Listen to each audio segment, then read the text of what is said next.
wanted this hobby. So I wanted this hobby in 2020, right? Yeah. Something like that. Yep.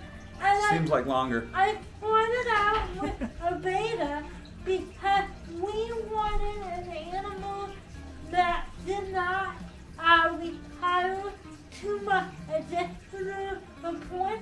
So I started out with a 2-gallon beta aquarium and I loved it.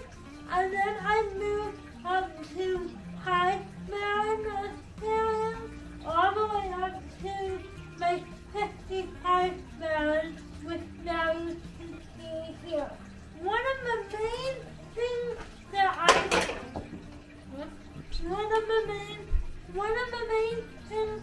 I love about this hobby is how it is so easy. It is so easy to maintain.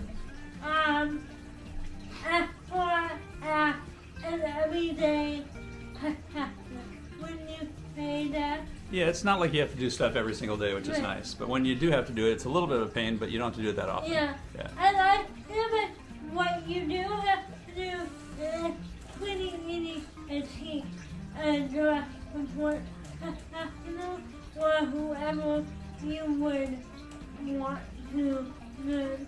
Dad and I do it together. It's a bit of hobby that we do together. And you can start out with beta, that's how I started out, and then you can move up to moderate to hard tech. So I currently have Maui,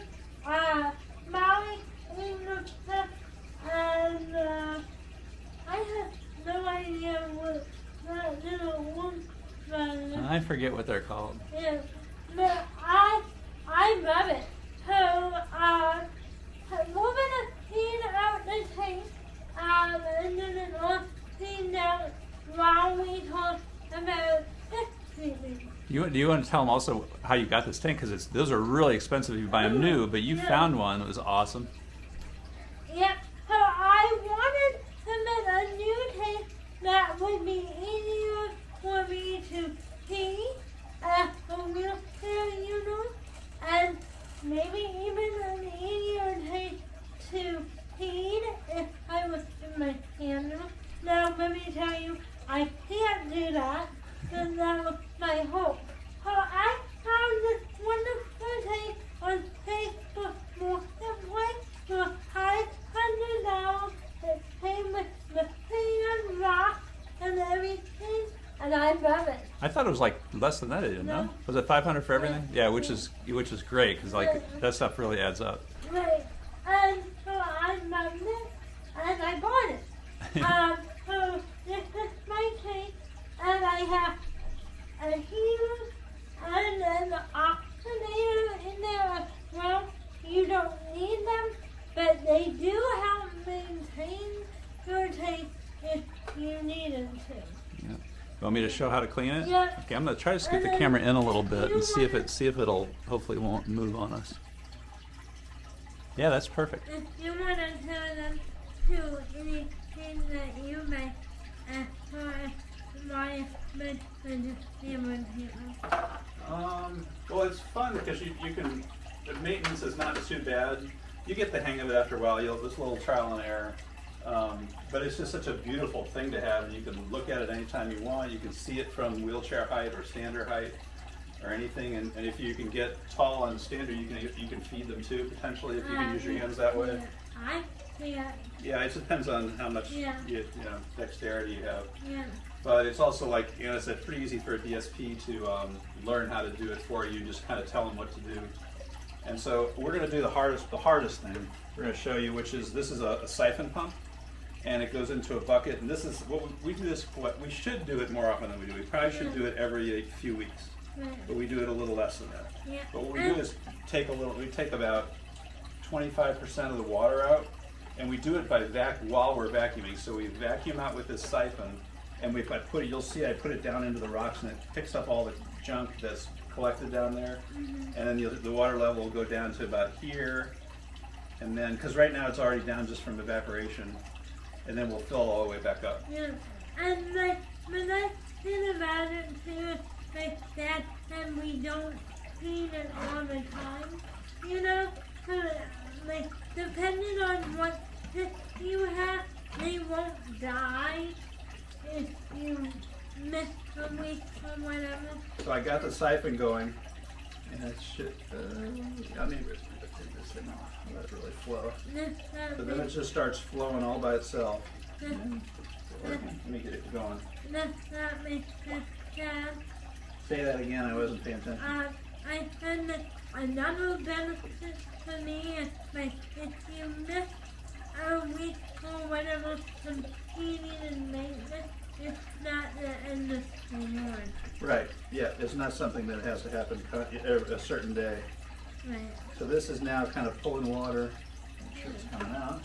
Yeah, see it's coming out there. It's not exactly flying out of there. I don't know why.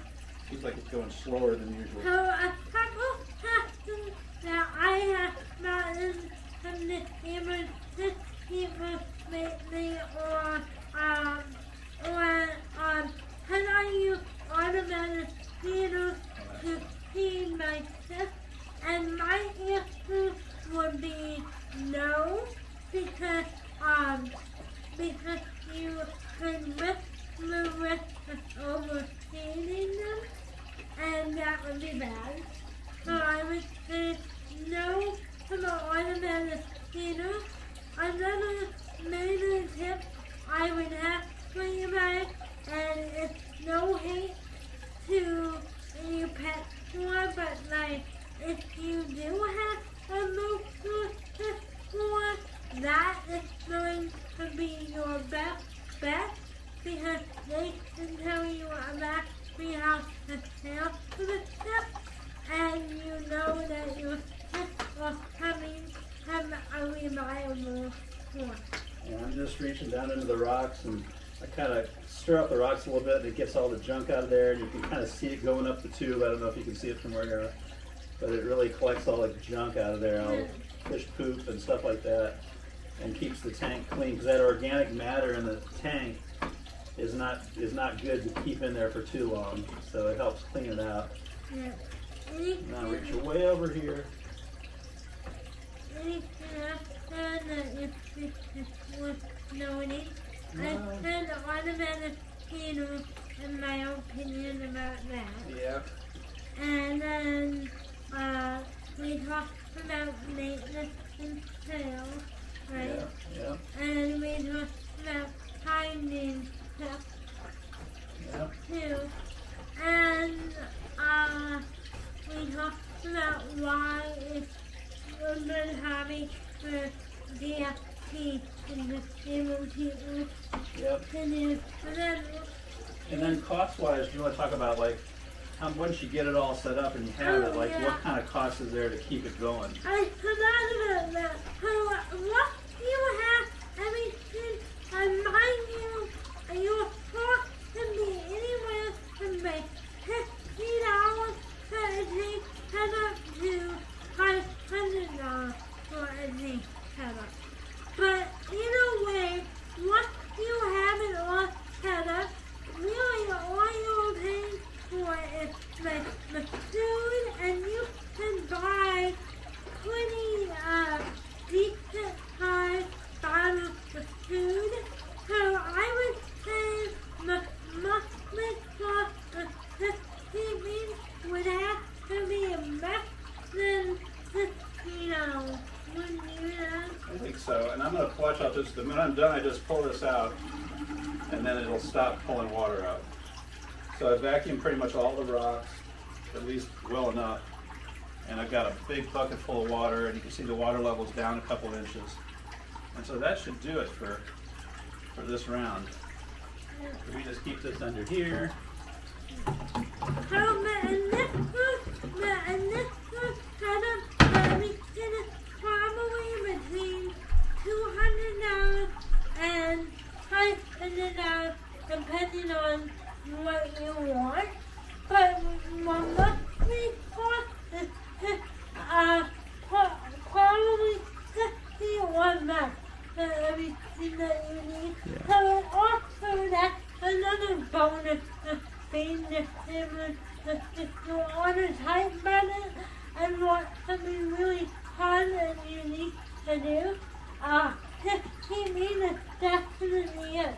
Yeah, it took years for Anna to get to this giant tank. I mean, you had the smaller tanks, then the 10-gallon, then 220s. You just kind of worked your way up. But we had a lot of fun, even when you had like 10-gallon tank. It's tons of fun to get the fish and take care of them and stuff. So yeah. And it lifts you up in the morning. Get you up in the morning. Some people. Yeah. Yeah. Anything else? And what else? I think that's all we can have fun today. But if you have any other questions, leave them down below. I do have an Instagram that I haven't used in a while. But if you like this video and want me to point it back, let me know. I'd be more than happy to. And